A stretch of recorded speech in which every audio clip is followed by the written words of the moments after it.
Hi friends, నేను మీ మహవి. ఈరోజు వీడియోలో నేను ఎంతో టేస్టీ అండ్ యమ్మీగా ఉండే బేబీ కార్న్ ఫ్రైడ్ రైస్ చూపించబోతున్నాను. ఇది పెద్దవాళ్ళకి ఇంకా చిన్నపిల్లలందరికీ చాలా బాగా నచ్చుతుంది. సో దీనికోసమైతే నేను ఇక్కడ ఒక 1/2 కిలో బేబీ కార్న్ తీసుకున్నాను. ఈ బేబీ కార్న్స్ని ఒక 2 టైమ్స్ బాగా వాష్ చేసుకుని బాయిల్ చేసుకోవాలి. సో బాయిల్ చేసుకోవడానికి నేను ఇక్కడ ఒక గిన్నెలోకి తీసుకున్నాను. వాటర్ వేసేసి అందులో కొంచెం ఒక 1/2 టీ స్పూన్ పసుపు కూడా వేసుకోవాలి. ఇప్పుడు వీటిని బాయిల్ చేసుకుంటున్నాను. ఇవి ఎక్కువసేపు బాయిల్ అవ్వాల్సిన అవసరం లేదండి. ఒక 7 to 8 minutes బాయిల్ అయితే సరిపోతుంది. అంతకన్నా ఎక్కువ ఉడికిపోయినాయి అంటే మెత్తగా అయిపోతాయి, ఇంకా ఫ్రైడ్ రైస్లోకి అంత బాగోవు. ఒక 7 minutes తర్వాత ఇంకా ఫ్లేమ్ ఆఫ్ చేసేసి వెంటనే వేరే ప్లేట్లోకి తీసుకోవాలి, లేకపోతే ఆ వేడికి ఇంకా మెత్తగా అయిపోతాయి అన్నమాట. సో ఇప్పుడు వీటిని కట్ చేసేసుకుంటున్నాము. పీసెస్ అంత పెద్దగా కాకుండా చిన్నగా కాకుండా కొంచెం మీడియంగా ఇలా క్రాస్గా నేను చూపిస్తున్నట్టు కట్ చేసుకోవాలి.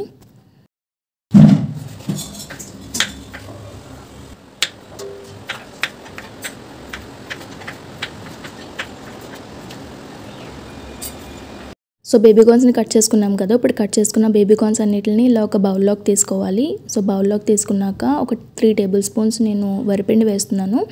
వరిపిండితో పాటు మీరు కార్న్ఫ్లోర్ కూడా వేసుకోవచ్చు. ప్రజెంట్ నేనైతే వేయట్లేదు. వరిపిండి క్వాంటిటీ పరంగా ఒక 1/2 cup అయితే పడుతుంది. సో వరిపిండి వేసేసుకున్నాక కొంచెం సాల్ట్ వేసుకోవాలి. ఎక్కువ అవసరం లేదు, ఓన్లీ వీటిని కోట్ చేసుకోవడానికి మాత్రమే కొంచెం సాల్ట్ వేసుకుని బాగా కలుపుకోవాలి.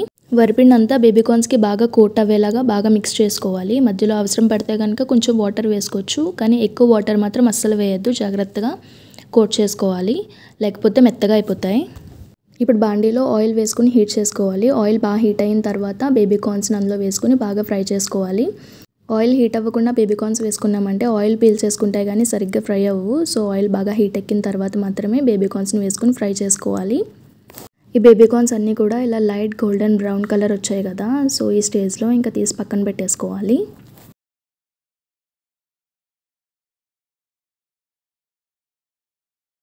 నెక్స్ట్ ఇంకా మిగతా బేబీ కార్న్స్ అన్నిటిని కూడా వేసుకుని ఫ్రై చేసుకోవాలి. అన్నీ కూడా ఈవెన్ కలర్లో రావాలన్నమాట. మరి మాడిపోకుండా అన్నీ ఈవెన్ కలర్లో జాగ్రత్తగా వచ్చేలా ఫ్రై చేసుకొని పక్కన పెట్టుకోండి. అండ్ అలానే క్రిస్పీగా ఉండాలన్నమాట.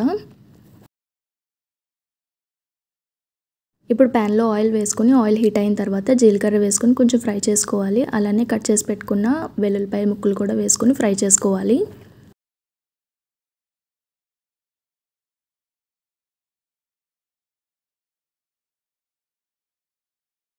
వెల్లుల్లిపాయలు రెడ్ కలర్లోకి వచ్చేంత వరకు ఫ్రై చేసుకోవాలి. అలా ఫ్రై చేసుకున్నాక చిన్న ముక్కలుగా కట్ చేసి పెట్టుకున్న ఉల్లిపాయలు కూడా వేసుకొని ఫ్రై చేసుకోవాలి. ఈ రెసిపీకి ఉల్లిపాయలు ఎక్కువసేపు ఫ్రై అవ్వక్కర్లేదు అనమాట. కొంచెం పచ్చివాసన పోయేంత వరకు ఫ్రై చేసుకుంటే సరిపోతుంది. ఇప్పుడు ఫ్రై చేసుకున్న ఉల్లిపాయల్లోకి ఒక 2.5 tablespoons టొమాటో కెచప్ వేస్తున్నాను నేను. మీకు టేస్ట్ నచ్చితే కనుక ఇంకా ఎక్కువే వేసుకోండి, కానీ టొమాటో కెచప్ చాలా ఇంపార్టెంట్ అనమాట ఈ రెసిపీకి. ఇది మాత్రం అసలు స్కిప్ చేయొద్దు. కెచప్ కూడా వేసుకున్నాక బాగా మిక్స్ అయ్యేలాగా మొత్తం కలుపుకోవాలి. కలుపుకొని ఫ్రై చేసుకున్నాక ఇప్పుడు ఒక 1 tablespoon ధనియాల పొడి, జీలకర్ర పొడి, అలాగే కొంచెం కారం టేస్ట్కి తగినట్టు వేసుకోండి. ఆల్రెడీ పచ్చిమిరపకాయలు వేసుకున్నాం కాబట్టి చూసుకొని వేసుకోవాలి. అలానే టేస్ట్కి తగినట్టు ఉప్పు కూడా వేసుకొని అన్నీ మిక్స్ చేసుకోవాలి. ఇవన్నీ మిక్స్ చేసుకొని కలిపేటప్పుడు మాత్రం జాగ్రత్తగా ఫ్లేమ్ని లో ఫ్లేమ్లో పెట్టుకొని కలుపుకోవాలి, లేదంటే స్పైసెస్ అన్నీ కూడా మాడిపోయి టేస్ట్ ఇంక మొత్తం పాడైపోతుంది. సో జాగ్రత్తగా కలుపుకోవాలి. ఈ స్పైసెస్ అన్నీ ఫ్రై చేసుకున్నాక ఒక చిన్న గ్లాస్తో 1/2 glass వాటర్ వేస్తున్నాను. ఈ వాటర్ కూడా వేసుకుని బాగా మరిగించుకోవాలి.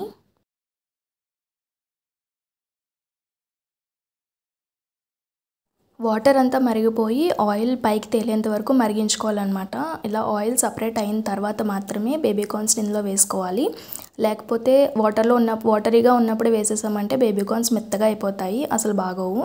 సో ఆయిల్ అంతా సపరేట్ అయిన తర్వాత ఫ్రై చేసుకున్న బేబీ కార్న్స్ అన్నిటిని ఇందులో వేసేసుకుని ఇప్పుడు హై ఫ్లేమ్లో పెట్టుకుని ఒక 2 minutes టాస్ చేసుకోవాలి. ఆ టొమాటో కెచప్, స్పైసెస్ అవన్నీ కూడా బేబీ కార్న్స్కి పట్టాలి కాబట్టి ఒక 2 minutes హై ఫ్లేమ్లో పెట్టుకొని టాస్ చేసుకోవాలి. మీకు మంచూరియాలా తినాలనిపిస్తే ఇదే స్టేజ్లో ఆపేసి కొంచెం కొత్తిమీర, నిమ్మరసం చల్లుకుని దిప్పేసుకున్న బాగుంటుంది. ఇప్పుడు ఇంకా బాయిల్ చేసుకున్న రైస్ వేసేసుకుని బాగా కలుపుకోవాలి. నేను నార్మల్ రైస్తో చేసేస్తున్నాను, మీరు కావాలనుకుంటే బాస్మతి రైస్ కూడా చేసుకోవచ్చు. అయితే ఏ రైస్ అయినా కూడా పొడిపొళ్ళాడుతూ ఉండాలి, మెత్తగా ఉండకూడదు. అంటే ముందుగానే వండేసుకొని పక్కన పెట్టుకుంటే బాగా చల్లారి పొడిపొళ్ళాడుతూ ఉంటుందన్నమాట. అప్పుడే ఫ్రైడ్ రైస్కి బాగుంటుంది. ఏ ఫ్రైడ్ రైస్కైనా కూడా రైస్ ఎప్పుడు పొడిపొళ్ళాడుతూ ఉండాలన్నమాట, అది మాత్రం గుర్తుపెట్టుకోండి. ఇంకా లాస్ట్లో తురుముకున్న కొత్తిమీర కూడా వేసేసుకొని బాగా కలుపుకోవాలి. ఇంకా ఫైనల్గా నిమ్మరసం పిండేసుకుంటే ఇంకా అంతే బేబీకార్న్ ఫ్రైడ్ రైస్ అయితే రెడీ అయిపోయింది. నేనైతే చాలా చిన్న నిమ్మకాయ తీసుకున్నాను, సో 2 చెక్కలు పిండేసాను. మీరు పెద్ద నిమ్మకాయ తీసుకుంటే కనుక ఒక చెక్క అయితే సరిపోతుంది. సో ఇంకంతే అనమాట. నిమ్మరసం వేసుకున్నాక హై ఫ్లేమ్లో పెట్టుకుని బాగా టాస్ చేసుకోవాలి, అప్పుడే నిమ్మరసం రైస్కి బాగా పడుతుంది. సో ఇంకా అలా కలిపేసుకున్నామంటే అంతే బేబీకార్న్ ఫ్రైడ్ రైస్ అయితే రెడీ అయిపోయింది. టేస్ట్ అయితే చాలా బాగా కుదిరింది. మీరు కూడా తప్పకుండా ట్రై చేయండి. ఈ వీడియో నచ్చితే కనుక లైక్, షేర్ అండ్ సబ్స్క్రైబ్ చేసుకోండి. మళ్ళీ ఇంకో మంచి వీడియోతో మళ్ళీ కలుద్దాం. Until then keep smiling. Bye.